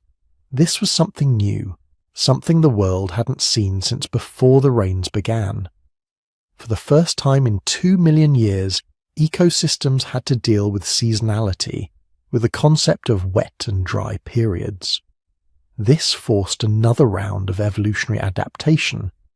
The species that had survived the initial onset of rain now had to survive its departure. In the higher latitudes, away from the equatorial regions, the changes were even more dramatic. Areas that had been temperate rainforests for 2 million years began transitioning to seasonal forests, then to open woodlands, and in some regions to something approaching grasslands, though true grasses wouldn't evolve for another 100 million years. The cold swamps, those vast peat-accumulating wetlands that had been steadily laying down carbon-rich deposits throughout the rainy period, began to dry up. Some transitioned to drier forest types, others became seasonal wetlands, flooded part of the year, dry the rest. The geological record preserves this transition. In rock cores taken from Carnian Age deposits, you can see the change layer by layer. The dark, organic, rich rocks that indicate waterlogged conditions give way to lighter-coloured sandstones and mudstones that show evidence of seasonal drying, cracking, and exposure to air. But the most profound changes were happening in the oceans. The massive influx of fresh water and sediment that had poured into the seas for 2 million years finally began to slow. Coastal waters that had been turbid, low-oxygen death zones started to clear. Salinity levels began to normalise. The ocean chemistry, which had been disrupted by both the volcanic carbon dioxide and the enormous volume of river runoff, slowly restabilised. This allowed the surviving marine species to expand again. Coral reefs, which had been reduced to tiny refugees in the clearest, most stable waters, began to recover. Not the same species that had built reefs before, those were mostly extinct, but new types of corals, ones that had evolved during the crisis to tolerate more variable conditions. The ammonoids, those shelled cephalopods that had nearly been wiped out in the early phases of the rain, began to diversify explosively. The few lineages that survived the bottleneck radiated into hundreds of new forms, each adapted to different ocean depths, different feeding strategies, different ecological niches. Marine reptiles, the ichthyosaurs and early plesiosaurs that had emerged during the rainy period, found a world full of opportunities. With so many marine ecosystems disrupted and recovering, there was room for innovation, for new predatory strategies, for evolutionary experimentation. By the end of the Triassic period, 50 million years after the rain stopped, the oceans would be dominated by reptiles in a way they had never been before, and would never be again. On land, the world that emerged from the rain was unrecognisable compared to the one that had entered it. The dominant animals were completely different. Remember, when the rain started, the world was ruled by large herbivorous synapsids and the predatory archosaurs that hunted them. By the time the rain stopped, the synapsids were mostly gone, reduced to small, nocturnal rodent-like animals, the ancestors of all mammals, hiding in burrows and eating insects. The world now belonged to the dinosaurs, but they weren't the dinosaurs you're picturing. Not yet. The earliest post-rain dinosaurs were relatively small, bipedal creatures, mostly carnivorous, none larger than a large dog. But they had something the other surviving animals lacked. a combination of traits that made them uniquely suited to exploit the new world emerging from the deluge. They were fast, their upright posture and digitigrade locomotion, walking on their toes, gave them speed and efficiency that sprawling reptiles couldn't match. They were efficient breathers, their respiratory systems, with air sacs that would eventually evolve into the flight apparatus of birds, allowed them to maintain activity levels other reptiles couldn't sustain. They were potentially warm-blooded, or at least closer to it than their competitors, though this is still debated among paleontologists. Most importantly, they were adaptable. The dinosaur body plan proved capable of incredible evolutionary flexibility. Over the next 165 million years, dinosaurs would evolve into everything from tiny bird-sized insectivores to 100-ton sauropods, from swift bipedal hunters to armoured quadrupedal tanks. But that diversification started in the world that emerged from the rain, in the changing landscapes and ecosystems of the late Triassic. The pterosaurs, those flying reptiles that had first appeared during the rainy period, also found the new world to their liking. As the climate dried and forests opened up, there was more space in the skies, more opportunities for aerial hunters. Early pterosaurs were small, probably insectivores, but they would eventually evolve into the largest flying animals that ever existed, with wingspans exceeding 30 feet. The crocodilomorphs, ancestors of modern crocodiles, were also thriving. Interestingly, early crocodilomorphs weren't all aquatic. Many were terrestrial, some were even bipedal runners, looking more like dinosaurs than the crocodiles we know today. The rain had created countless river systems, lakes and wetlands, and as these persisted even after the rain stopped, they provided perfect habitats for semi-aquatic predators. The crocodilomorph body plan, perfected in these post-rain environments, proved so successful that it's barely changed in 230 million years. But what about the ecosystems themselves? How were they different after the rain? The most obvious change was in plant communities. The leucopsids and ferns that had dominated the wet world of the Carnian pluvial episode gave way to conifers and other seed plants. This wasn't just a change in dominant species, it was a fundamental shift in how forests functioned. Conifers, with their deep root systems and drought-resistant needles, could tolerate the seasonal climate variability that was now the norm. They could grow in soils that dried out periodically. They could survive wildfires, which were becoming more common as dry seasons allowed fuel to accumulate. Over the next 50 million years, conifer forests would spread across much of Pangaea, creating the landscapes that dinosaurs would call home for the rest of the Mesozoic. Flowering plants hadn't evolved yet. They wouldn't appear for another 100 million years, but the seed plants that dominated the post-rain world were setting the stage for them. They were developing pollination strategies, seed dispersal mechanisms, and relationships with animals that would later be refined when flowers appeared. The world was also becoming more geographically diverse. During the peak of the rain, many regions had been homogenized. Everything was wet, everything was warm, everything looked more or less the same. But as the climate stabilized and dried, regional differences emerged. The interior of Pangaea became truly arid, developing the first major desert systems since before the rain. Coastal regions remained wetter, developing forests and woodlands. High latitudes, though still warmer than today, became more seasonal, with distinct growing and dormant periods. This geographic diversity drove evolutionary diversity. Species adapting to deserts developed different traits than species adapting to forests. Isolated populations began diverging genetically. The homogenizing effect of the rain was replaced by a diversifying effect of geographic isolation. This is why the late Triassic and early Jurassic periods show such explosive diversification across all groups: dinosaurs, pterosaurs, crocodilomorphs, mammals, marine reptiles, fish, insects. The world was opening up again, creating ecological niches faster than evolution could fill them.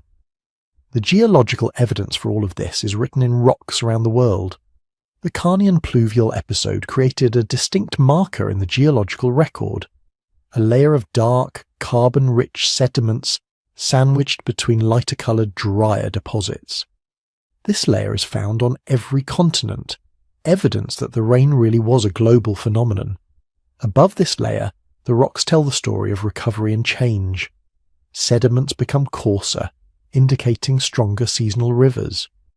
Red beds appear, rocks stained by iron oxides that form when sediments are exposed to air and oxygen. Evaporate deposits, minerals that precipitate when water evaporates, appear in the fossil record, something impossible during the endless rain. Paleontologists use this transition to divide the Triassic period into distinct phases. The Middle Triassic represents the world before the rain, dominated by synapsids and early archosaurs.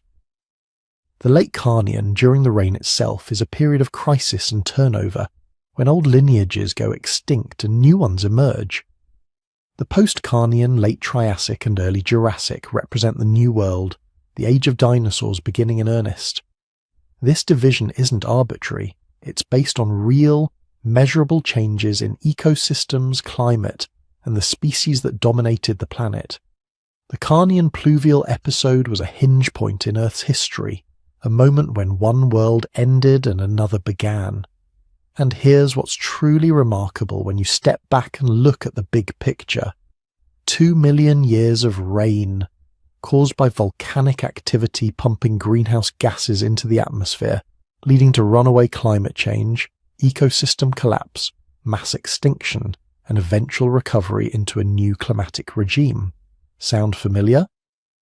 We're living through a similar process right now, just compressed into a much shorter time frame. Human activity is pumping carbon dioxide into the atmosphere at rates that rival or exceed the Rangelia volcanic province. We're seeing rainfall patterns change, ecosystems collapse, species go extinct. The difference is, the Carnian pluvial episode took 2 million years to unfold. We're trying to do the same thing in 200 years. The Earth will recover from what we're doing. It always does. Life always finds a way. But the question isn't whether the planet will survive. It's whether we will, and what world we'll be leaving for whatever species comes after us. The dinosaurs inherited a world transformed by rain. What will inherit the world we're transforming? We're living through our own hinge point in history, our own division between the world that was and the world that will be. The Carnian pluvial episode shows us that Earth systems can change profoundly, that dominant species can be replaced, that no rain lasts forever. But it also shows us that life persists, adapts, and diversifies, that crisis creates opportunity, that endings enable beginnings. 2 million years of rain fundamentally redirected the course of life on Earth. It ended the age of synapsids and began the age of dinosaurs. It transformed ecosystems, rearranged food webs, and created the conditions for 165 million years of dinosaur dominance, all because of rain. Sometimes the most powerful forces aren't asteroids or supervolcanoes. Sometimes they're just water falling from the sky, day after day, year after year, millennium after millennium, until nothing is the same as it was before. So here we are, 232 million years in the past, standing at the end of 2 million years of rain. Let's take a moment to appreciate just how wild this journey has been. We started on a world of endless deserts, a supercontinent baking under an angry sun, where the interior was basically uninhabitable for anything larger than a lizard. Then the sky broke open. Not for a day, not for a year, not even for a century. For 2 million years straight, the rain came down. Mega monsoons that would make our worst storms look like light drizzle. Humidity that turned the air into soup. Rivers carving canyons overnight. Oceans rising and falling like the planet couldn't decide what it wanted to be. And through it all, life didn't just survive, it transformed. Species that had dominated for millions of years vanished. New ones emerged from obscurity to become the rulers of the world. Dinosaurs went from bit players in the background to the main characters in Earth's greatest story, and they weren't alone. Turtles, crocodiles, mammals, insects, all the major groups of modern animals got their start or their big break during those wet millennia. 2 million years of rain didn't just change the landscape, it rewrote the entire script of life on Earth. Now, let's put that timescale in perspective. 2 million years. That's incomprehensible to us.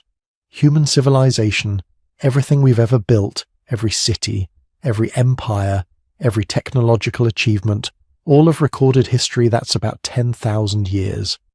Maybe 12,000 if you're generous. 2 million years is 200 times longer than all of human civilization. It's enough time for a small shrew-like creature to evolve into a blue whale. It's enough time for continents to drift hundreds of miles. It's enough time for mountains to rise from the sea and erode back to plains. And for every single one of those 2 million years, it rained. Generation after generation of creatures born into a world where the sky was always falling, where dry land was precious, where everything was constantly wet, rotting, shifting, changing. They never knew anything else. This wasn't a disaster to them. This was just the world. Normal. The way things had always been and presumably always would be. But here's what really gets me. As long as that period was, it was still just a moment in Earth's history. A geological eye blink. Our planet is 4.5 billion years old. The Carnian pluvial episode, as massive and transformative as it was, represents less than 1/20th of 1% of Earth's total history. It's a tiny sliver in the immense story of our world. And yet, in that tiny sliver, everything changed. The entire future of life on Earth was redirected. This teaches us something profound about our planet. Change can happen fast. Not fast by human standards necessarily, but fast in geological terms. Stable climates are temporary. What seems permanent can transform in what amounts to an instant on geological timescales. The comfortable, stable world we know is not Earth's default state. It's just the current moment, one configuration among countless others the planet has cycled through. And that brings us uncomfortably close to the present day, because we are living through a period of rapid climate change right now. Human activity has altered the atmosphere faster than almost any natural process in Earth's history. We're pumping greenhouse gases into the air at rates that would have seemed impossible even a century ago. Now, our current situation isn't the same as the Carnian pluvial episode. Different causes, different timescales, different mechanisms, but the Carnian teaches us what can happen when Earth's climate system gets kicked out of equilibrium. Feedback loops amplify. Systems that seemed stable break down. Life adapts, but adaptation means winners and losers, extinctions and explosions. The comfortable creatures that were perfectly suited to the old world don't survive. The weird ones hiding in the margins suddenly inherit everything. We can't predict exactly what will happen next in our own climate story, but the deep past shows us the kinds of transformations that are possible, the scales at which Earth systems can change, the ways that life responds when the rules suddenly shift. It's humbling, and maybe a little terrifying, but also weirdly reassuring. Because here's the thing, life survived the Carnian, not just survived, thrived. The world that emerged from those 2 million years of rain was more diverse, more complex, more vibrant than what came before. Earth didn't break, it transformed. Whatever happens next in our planet's story, life will adapt. It always has. The question is what form that adaptation takes, and whether we'll be among the survivors or the casualties. But that's a story for another time. For now, thank you for spending this time with me, exploring a world so ancient and alien it barely seems real. Thank you for letting this story accompany your rest, for opening your mind to the deep past while your body prepares for sleep. If you enjoyed this journey through 232 million years of history, I'd be grateful if you consider liking this video and subscribing to the channel. It helps more people discover these stories, and I'm genuinely curious, where in the world are you listening from right now? Drop a comment and let me know. It's amazing to think about people all over the planet, in dozens of countries, all drifting off to sleep while learning about ancient Earth. If you'd like to support the channel further, there's an optional YouTube membership available, but honestly, just being here, just listening, that means everything. Now, sleep well. Dream of ancient rains, of forests that have been gone for 200 million years, of creatures whose descendants still walk among us. Dream of a world that was once unimaginably different, and yet led, step by step, rain by rain, to the world we know today. Good night.